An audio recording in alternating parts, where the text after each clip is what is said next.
And today what we find in the Western world, when people who mainly talk about feminism, they have that little bit of aura that, women are superior. In this context, I'm not a feminist.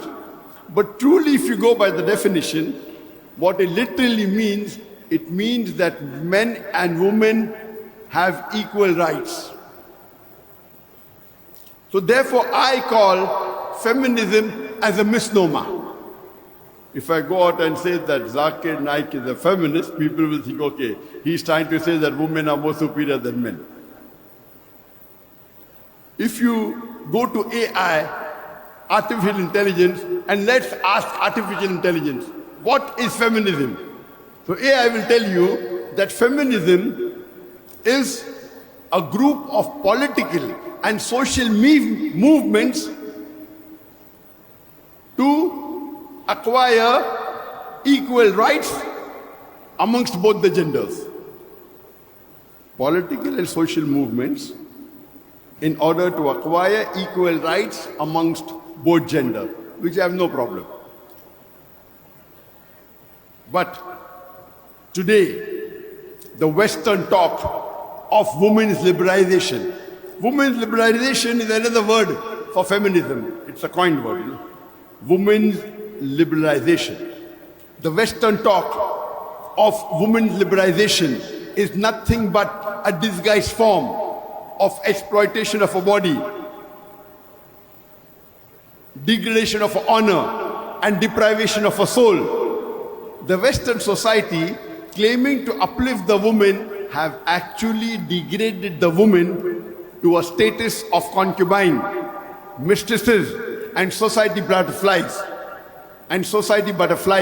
Which are mere tools in the hands of pleasure seekers and sex marketeers, which are hidden behind the colorful screen of art and culture.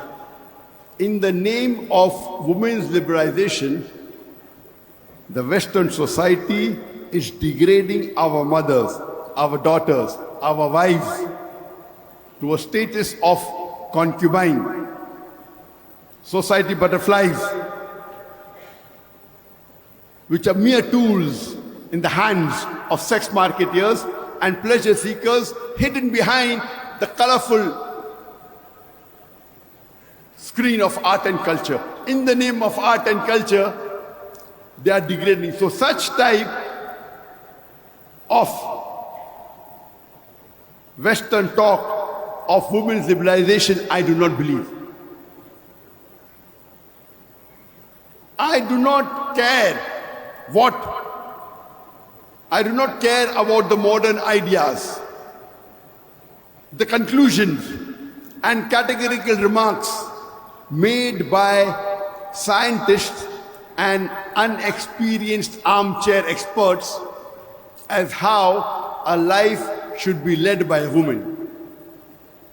I'm going to base my conclusion on facts which can be proved by experience.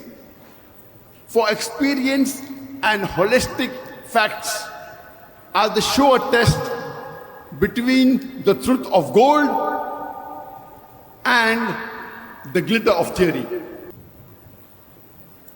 We have to check our minds, otherwise our minds will go astray. There was a time when great minds of the old times, they thought the world was flat.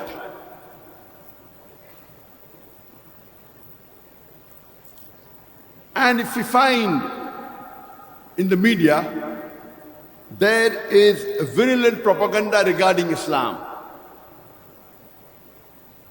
The international media is bombarding misconceptions regarding Islam. And there was a time before 9/11, the maximum target regarding Islam was on the topic of women's rights. So most of the misconceptions before 9/11 were regarding women. Why does Islam subjugate the woman by keeping her behind the veil? Why does Islam give permission for a man to have more than one wife?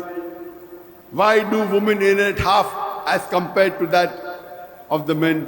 and so on and so forth. After 9/11, the top of the charts changed. It became jihad. Muslims are fundamentalists. Muslims are terrorists. Muslims are extremists. Islam was paired with a sword. So media is a powerful tool.